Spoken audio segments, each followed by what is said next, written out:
वर्ष भर में सावन माह, जिसे श्रावण माह भी कहा जाता है, हिंदू पंचांग का 5वां महीना होता है और इसे अत्यंत पवित्र और शुभ माना जाता है। सावन माह विशेष महत्वपूर्ण है और इसका धार्मिक महत्व भी बहुत ज़्यादा है, विशेषकर भगवान शिव की पूजा के संदर्भ में। सावन माह को विशेष रूप से भगवान शिव को समर्पित माना जाता है। इस महीने में शिवलिंग की पूजा, अभिषेक और रुद्राभिषेक करवाना अत्यंत शुभ माना गया है। मान्यता है कि इस माह में भगवान शिव का आशीर्वाद प्राप्त करना आसान होता है। शिव पुराण के अनुसार सावन का महीना बेहद खास माना जाता है, क्योंकि इस माह को भगवान शिव के सभी भक्त कांवड़ के रूप में मनाते हैं। इस वर्ष 2024 में सावन का महीना 22 जुलाई से शुरू होने वाला है और इसका समापन 19 अगस्त रक्षाबंधन के दिन होगा। इस बार सावन 29 दिनों के रहेंगे, जिसमें 5 सावन के सोमवार पड़ेंगे। हर साल शिव भक्तों को सावन के महीने का बेसब्री से इंतजार रहता है। शास्त्रों के अनुसार सावन का महीना भगवान शिव को बहुत ही प्रिय महीना होता है। सावन के महीने में हर दिन और विशेष रूप से सावन सोमवार के दिन भगवान शिव की पूजा उपासना करने से जीवन में हर तरह की सुख समृद्धि की प्राप्ति होती है। सावन के महीने में शिव आराधना करने पर भक्तों की सभी तरह की मनोकामनाओं को भगवान शिव जल्द ही पूरा करते हैं। इस बार सावन का महीना 22 जुलाई सोमवार से शुरू होने जा रहा है। पारंपरिक कथा के अनुसार दक्ष की पुत्री ने अपने प्राण त्याग दिए थे और हिमालय राजा के घर पार्वती के रूप में पुनर्जन्म लिया था। पार्वती भगवान शिव से विवाह करना चाहती थी। यही कारण है कि उन्होंने श्रावण मास में तपस्या की थी। भगवान शिव पार्वती की भक्ति से प्रसन्न हुए और उन्होंने उनकी इच्छा पूरी की। भगवान शिव को श्रावण मास बहुत पसंद है, क्योंकि इस दौरान उन्हें अपनी पत्नी से फिर से मिलना हुआ। श्रावण मास में पड़ने वाले सोमवार के दिन का विशेष महत्व है। सोमवार का प्रतीक चंद्रमा है, जो मन का प्रतीक है। चंद्रमा भगवान शिव के सिर पर विराजमान है। माना जाता है कि भगवान शिव आध्यात्मिक साधक और भक्तों के मन को अनुशासित करते हैं। इसलिए सोमवार को भगवान शिव की विशेष पूजा की जाती है। अगर आप श्रावण सोमवार को शिवलिंग की पूजा करते हैं तो आप उनकी विशेष कृपा पा सकते हैं। पुरुष, महिलाएं और खासकर अविवाहित लड़कियां भगवान शिव को प्रसन्न करने के लिए इस दिन व्रत रखती हैं।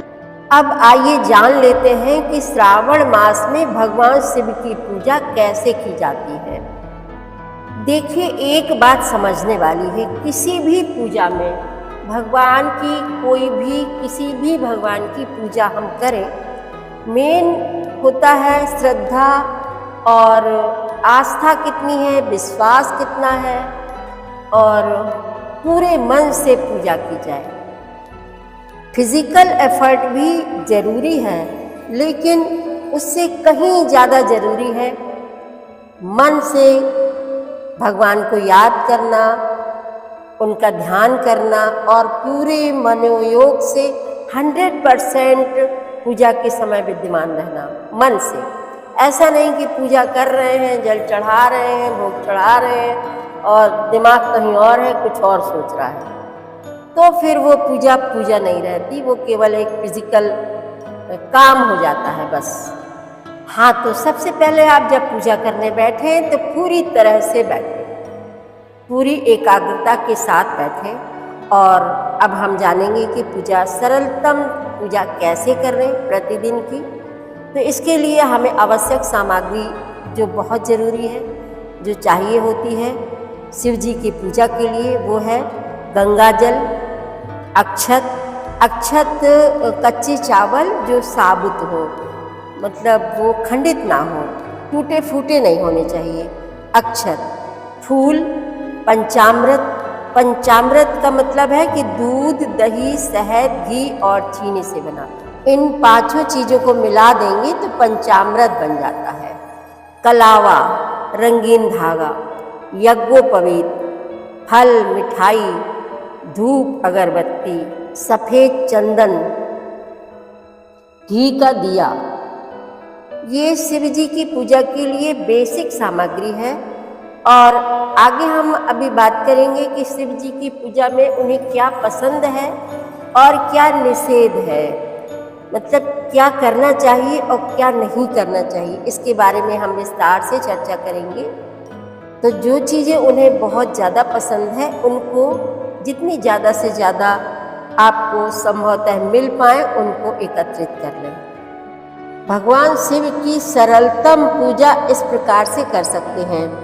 भगवान शिव की पूजा करते समय पूर्व दिशा की ओर मुख करके बैठें। इसके बाद दाहिने हाथ में थोड़ा जल लेकर अपनी इच्छा प्रकट करें। भगवान शिव का ध्यान करें, फिर शिवलिंग पर शुद्ध जल चढ़ाएं। शिवलिंग पर पंचामृत चढ़ाएं और ओम नमः शिवाय मंत्र का जाप करते रहें। फिर एक बार फिर शिवलिंग पर जल चढ़ाएं, चंदन का तिलक लगाएं और शिवलिंग पर अक्षत चढ़ाएं। इसके बाद पवित्र धागा और बेलपत्र रखें और अगरबत्ती जलाएं। भगवान को मिठाई का भोग लगाएं, दीपक जलाएं। ये सब पूजा करते हुए पूरे समय ओम नमः शिवाय का जाप करते रहें, जिससे मन एकाग्र बना रहेगा। सावन में सोमवार के दिन अगर आप व्रत रहते हैं तो इस दिन सोमवार के दिन ब्रह्म मुहूर्त में उठें और दिन की शुरुआत भगवान शिव के ध्यान से करें।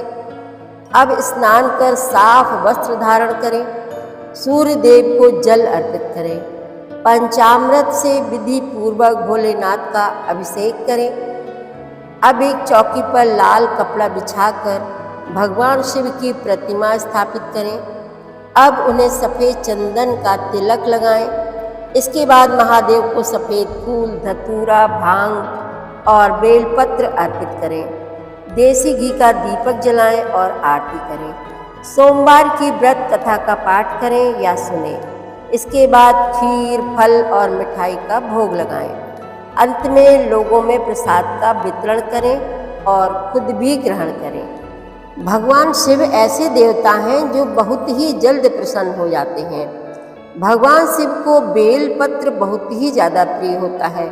बेलपत्र के अलावा कई ऐसे पत्ते हैं जिन्हें चढ़ाने से भगवान शिव प्रसन्न होते हैं।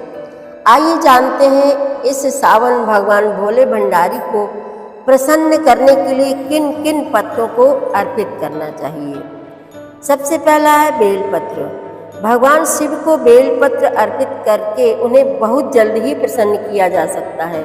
शास्त्रों के अनुसार बेलपत्र भगवान शिव के तीनों नेत्रों का प्रतीक माना गया है। सावन के महीने में भगवान शिव और माता पार्वती को एक साथ बेलपत्र चढ़ाने से सुख, समृद्धि, धन, ऐश्वर्य और शांति मिलती है। भांग के पौधे का पत्ता। भगवान शिव ने समुद्र मंथन के दौरान निकले विष को अपने गले में धारण कर नीलकंठ कहलाए। ऐसे में सावन में भगवान शिव को भांग के पौधे का पत्ता जरूर चढ़ाएं। शिवलिंग पर भांग चढ़ाने से हमारे मन के विकार और बुराइयां दूर होती हैं। शमी पत्र। भगवान शिव को शमी के पत्ते भी प्रिय होते हैं। ऐसे में इस सावन शिवलिंग पर अभिषेक करने के बाद शमी के पत्ते चढ़ाएं। ऐसा करने से भोलेनाथ के साथ साथ शनि देव की कृपा भी बनी रहती है। दूर्वा। धार्मिक मान्यता के अनुसार दूर्वा में अमृत का अंश होता है।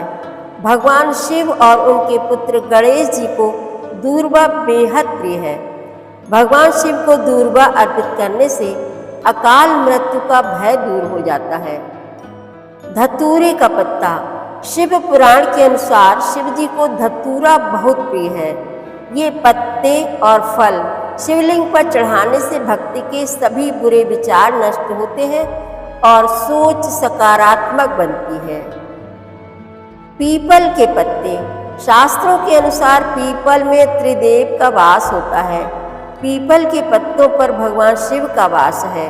भगवान शिव को पीपल के पत्ते अर्पित करने से ग्रहों के दोष दूर होते हैं और घर परिवार में सुख समृद्धि आती है। आक का पत्ता। आक के फूल और पत्ता दोनों ही शिव जी को बेहद प्रिय हैं। इसका सफ़ेद रंग का फूल बहुत सुंदर होता है। मान्यता है कि जो भक्त भगवान शिव को आक के पुष्प और पत्ते अर्पित करते हैं, भगवान शिव उसके दैहिक, दैविक और भौतिक सभी तरह के कष्ट हर लेते हैं। आम के पत्ते।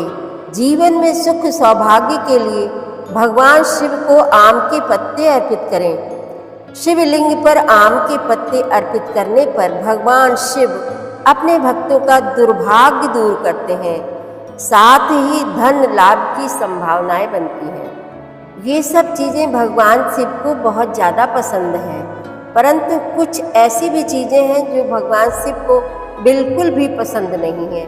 चलिए उसके बारे में भी जान लेते हैं। सबसे पहला है केतकी के फूल।